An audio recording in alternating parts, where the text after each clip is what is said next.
سلام الله عليكم محبين قناة طارق فانز، تحية طيبة وطابت أوقاتكم بكل خير.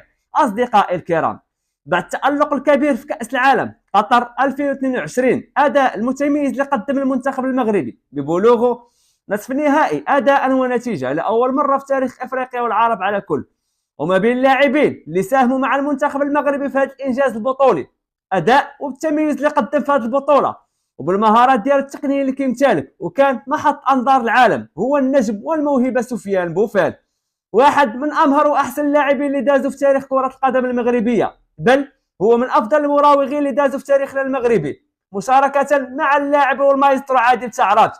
ولكن من بعد هذا الانجاز الاسطوري اللي قدمه سفيان بوفال ضد اسبانيا وبلجيكا وبرتغال وكندا واخيرا فرنسا، علاش غبر علينا من المنتخب؟ وكيفاش وعلاش ما بقاش كنشوفوه مع الاسود الاطلس؟ هادشي كامل اكثر غتلقاوه في اصدقائي الكرام في هذا المقطع، ولكن قبل دعمونا بالضغط على زر اشتراك وفعلوا زر اعجاب، ويلا على بركه الله. سفيان بوفال كان واحد من افضل اللاعبين في المنتخب المغربي في كاس العالم قطر 2022، وككل شاهدين على مهارته الكبيره ومهاراته العاليه اللي خلى جميع الجماهير العالميه يصفقوا عليه. اما في مباراه ضد اسبانيا طربنا بوفال بمراوغته اللي ربك بها المدافعين الخصم، وكان بتوغلاته كيشكل خطوره كبيره على المنتخب الاسباني.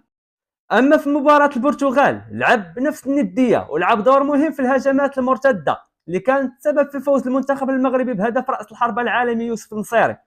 اما الاداء سفيان بوفال في كاس العالم ما كانش استعراضي فردي، بل بالعكس كان كيشتغل بمنظومه العمل الجماعيه اللي حققت انجاز تاريخي للمغرب. وكجماهير عاشقه ومتتبعه لاحظنا قدرته على الاختراق اقوى المدافعين في العالم، وبالاسيست اللي كيقدم لزملائه، وبالحلول الفرديه اللي كيصنع لنا محاولات خطيره بالاخص في المنتخبات اللي كدير دفاع منخفض. هادشي كامل خلاه من الاسماء الاساسيه في منظومه وليد الركراكي في كاس العالم واقصائيه كاس افريقيا.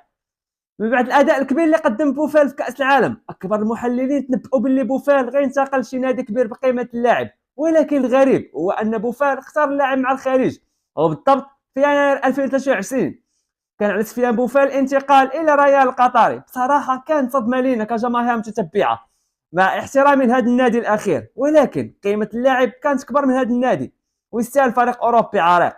اشنو هو السبب اللي خلى سفيان بوفال ياخذ هذا القرار؟ واش بصح سبب الانتقال لهذا النادي هي مغريات الماليه؟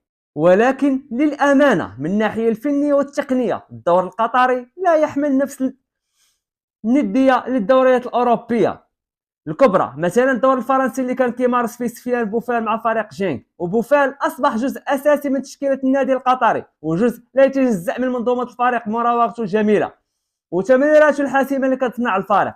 ولكن لسوء الحظ بوفال تعرض لاصابه قويه، وكانت نفس المرحله اللي كنا كنوجدوا فيها الاقصائيات كاس افريقيا لغيبات شهور على الميادين. ولكن بوفال رجع بقوه وتنادى عليه سي وليد الركراكي كاس افريقيا، ولكن فشلنا بحال ديما بالفوز باللقب بالخساره المره امام جنوب افريقيا.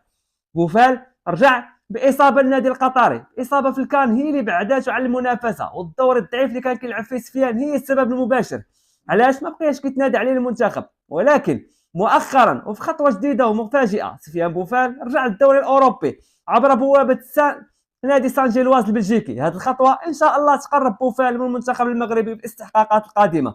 خلاصه شكرا بوفال على جميع اللحظات اللي قدمت لنا كجماهير مغربيه، كنتمنى نشوفوك في الكان المغرب 2025 ان شاء الله. الى اللقاء، الى حلقه ان شاء الله قادمه مع نجم جديد. دعمونا بالضغط على زر الاشتراك الى عجبك الفيديو. الى اللقاء ان شاء الله.